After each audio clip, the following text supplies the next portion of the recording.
Hello, everyone, and welcome back to the Education Report, a show by educators for educators. This week, we are talking about literacy, what it is, why it's important, and how it might be different than what you think. To discuss this today, I have a really bright and exceptional panel with me. Starting off with our first guest, I'd like to introduce Lexia Reed. Lexia taught K through 5 for 16 years before going back to school herself for her master's in education. She now teaches other teachers how to teach, focusing on literacy and reading. Lexia, what is literacy? Whoa, that's a big question. Literacy is so many things. Of course, many people will first think of the ability to read and write, and of course that's part of it, but literacy is so much more. Take just reading, for example. It's one of what we call the 5 pillars of literacy. You can read a book, of course, but you can also read music, you can read street signs, you can read a room. So another pillar to consider is comprehension. Maybe a student can sound out the words, but do they understand what they just read?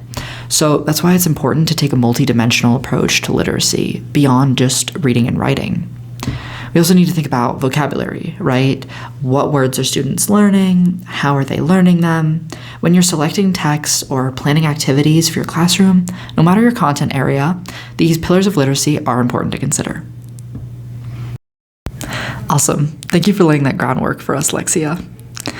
Our next guest is Alejandro Convivencia. They are an author, historian, and activist.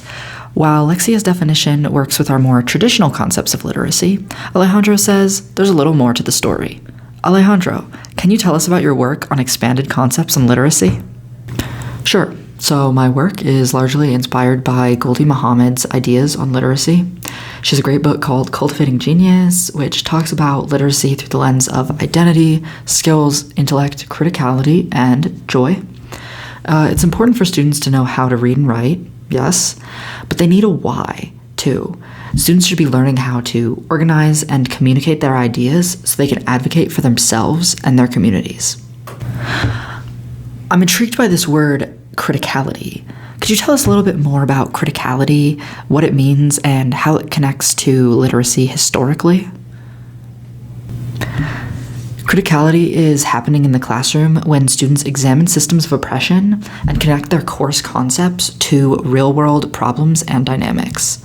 So this is huge in the realm of literacy. For example, historically, Black Americans created literary societies to educate themselves and organize communities around identity and intellectual pursuits.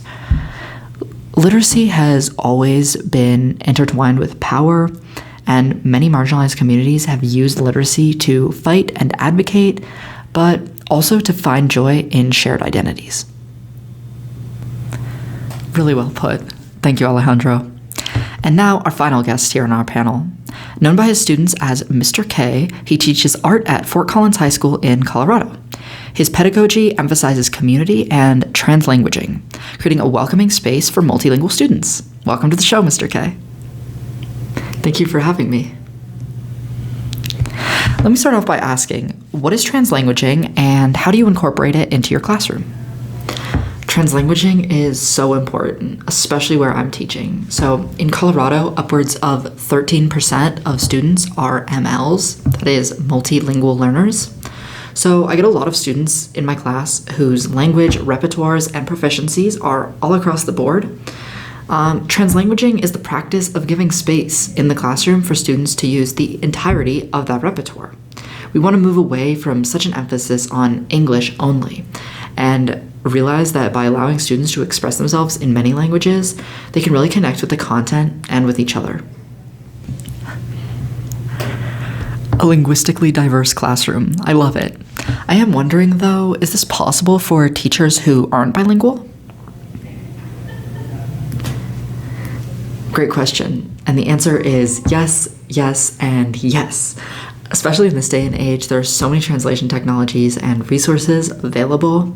I'm a multilingual teacher, for example, but of course, sometimes I have students who speak languages that I don't.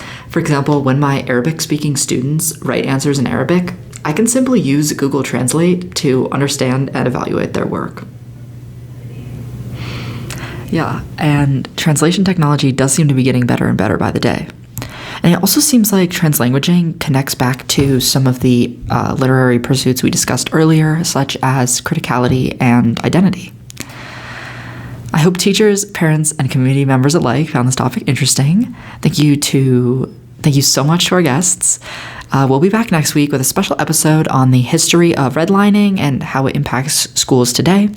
So please tune in next week for that. I'm Bug Karplus, and this has been the Education Report.